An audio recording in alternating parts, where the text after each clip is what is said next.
Sa akon mga kasimanwa, dira sa Negros Occidental, labi na sa Northern, labi na sa akon hometown nga Cadiz, ag sa malapit ang Sagay, hasta San Carlos, ining bagyo nga uwan, maigo kita dira sa Northern Negros Occidental.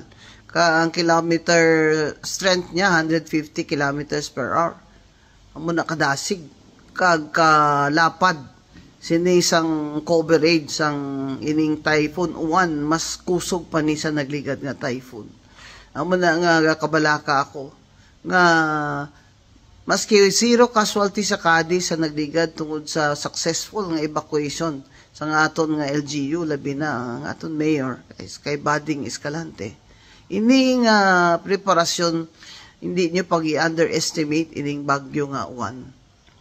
Kaga mag-learn kita sa lesson sang Cebu nga muning klase baha nga astayat bas maanod sa kakusog tungod nga wala na siya sang mga kahoy sa babaw, tungod sang mga subdivision nga saka na dito sa mga hillside kabukiran. So ang way labot ang quarrying, gobernador ang gahatag sinang quarrying nga permit, kinahanglan kontrolahon gid inang quarrying permit sa aton sa Negros Occidental.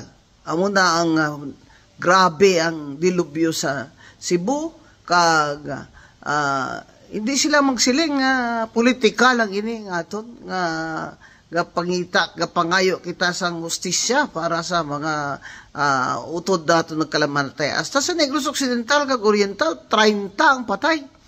Kag kadamo sang subong missing pa.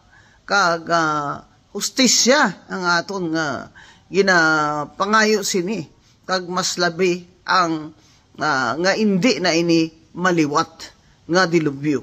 Kita sa Negros Occidental kinahanglan mag-amping kita, maghalong kita kag proteksyonan ta ang aton nga forest cover kag ang gobernador ginapanawagan ta nga hindi na mag-issue sang quarrying permit kung wala pa analysis ini sang potential nga risgo sang mga dilubyo sa aton pinalangga nga probinsya. Daming salamat, ini si Attorney Rowena Guanzon ng inyong lingkod.